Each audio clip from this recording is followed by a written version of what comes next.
What is going on, Comic Clan? The Comic Chief here, and today we will be chiefing and geeking on Action Comics number 1004. This beautiful cover art shows Superman flying high above with birds on a beautiful blue foil cover. Whosoever watches this channel, if he or she be worthy, shall acquire the knowledge from the Comic Chief. Once again, I managed to snag one without any dents or dings, and I'm so happy about that. Steve Strude did an amazing job. Overall, this story was fantastic. The art was great as it was done by Ryan Sook, and I actually loved the two-page panels especially. The writing was great, but in my chiefly opinion, I have to say that this Lois Lane dialogue was a little bit cringy, and sometimes the way she talked to Clark just didn't jive. The plot was great, although it didn't do anything to further the Red Cloud story. I get it, issue 3 had a huge cliffhanger with Lois returning, but the previous 3 issues were able to tell both the Red Cloud story as well as Clark's personal life. I don't know, it felt like the issue was lacking, so no. The character development was great for Superman, and even though it felt like this was a necessary and needed piece of the puzzle, it just didn't seem that great. Although I will say there was some interaction with Jimmy, Perry, and Superman that were great, and I'll give it 0.75 stars. At $3.99 with the digital code, this was worth it, so 3.75 stars out of 5. Okay, on to the spoilers. This issue is titled Invisible Mafia Part 4. The issue opens up with Lois's computer, Vice Clark's computer, therefore making this a Lois-centric episode. She has sticky notes on her computer and she's writing a document titled My Life with Superman. I see a sticky about the Leviathan Civil War, Lex's number, and a question labeled Tell Clark I'm Back. The issue opens up with Clark dishing out a Red Cloud story to Perry White, and the respect and admiration is clearly there going both ways. I thought it was funny that Perry kept referring to the Red Cloud as the Red Tornado. By the way, I have to say the lettering in this issue is fresh and I like it compared to previous issues and other titles. I like your work, Josh Reed. As Clark is working on his article, Robinson Goode asks him how he's feeling. I'm still not sure if she knows that Clark is Superman or if she is just playing dumb here. And yeah, remember the last issue, Superman walked in on Robinson as she became a damsel in distress. As they are talking about possibly working and piecing a story together, Perry calls him across the room. He brings Clark into his office where Trish Q is working on a gossip story. She shows Clark a tablet with Lex Luthor as Lois Lane's hotel door. Clark stares at the tablet and yeah.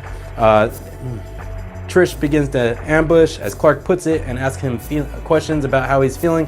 She attempts to continue with her newfound exclusive. Perry rushes her out the door. Perry tells Clark the planet has a new mystery owner. When he realizes he is talking to himself, we find Clark in a utility closet getting ready to change in his Superman outfit, but he is just sitting there. Is this sadness? He asks himself, does it have a balcony? And we flash back to the night before with Superman flying through the sky and flying down to meet the Lois Lane in disguise that we found in the previous issue.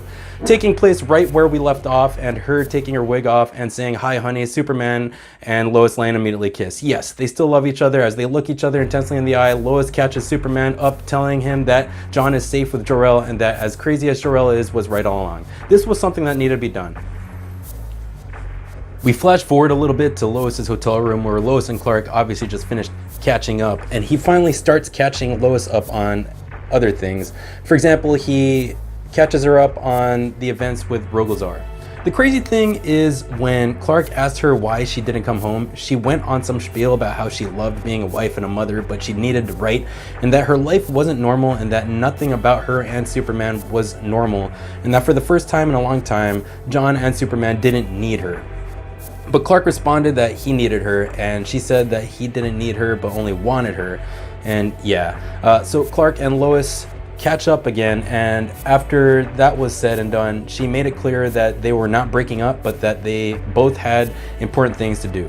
Clark rushes off to respond to an emergency involving a fire or breakout at Iron Heights, resolved it in one two-page spread, and might I add, and returns to Lois. She makes her case in point valid, that things weren't normal and that they would figure it out, but for now had to write her story and he had to save whatever needed saving. So the flashback ends and Clark is still sitting in the utility closet room at the planet. He hears a gunshot and we are brought to a crazy lunatic woman at the Daily Planet holding a gun to Trish Q's head, telling her she ruined her life. Perry is a badass without fear and brings a bat to the gunfight. The crazy lunatic raves that words matter. Her name, Copperhead. Whatever Trish wrote about Copperhead set her off. So Superman flies in quickly, takes Copperhead away, comes back, and asks everyone if they're okay. He interacts with Jimmy and Perry as if they are the best of friends. This is the Superman I know and love. By the way, Copperhead is in Iron Heights, so yeah. Superman tells Trish he took care of the problem and that she should take the day off and that she should get a psychiatric specialist to deal with the problems. I laughed. Superman stares at the Superman Dead Daily Planet newspaper and refers to that as the good old days. Superman and Jimmy Olsen reminisce and shows how they really are friends. Furthermore, Superman walks up to Robinson Good, asks her how she is, and Perry asks Superman about the Red Cloud, thanks him, and asks him if he has cancer. Superman responds with no and that he's completely clear. I could read Superman in Action Comics issues like this all day. It doesn't always have to be about the big bads.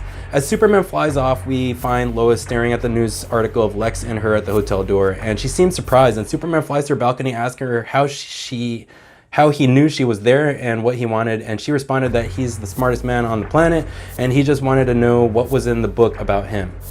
Then the lovey-dovey stuff happens, and she tells Superman that she told him it was none of her concern, so they drift up high above the clouds, and we see how much in love Lois and Superman still are to this day. Some classic Lois and Clark romance. The writing wasn't so bad after all, so I was a little ticked off because nothing whatsoever was done to further the Red Cloud plot. Or maybe it did?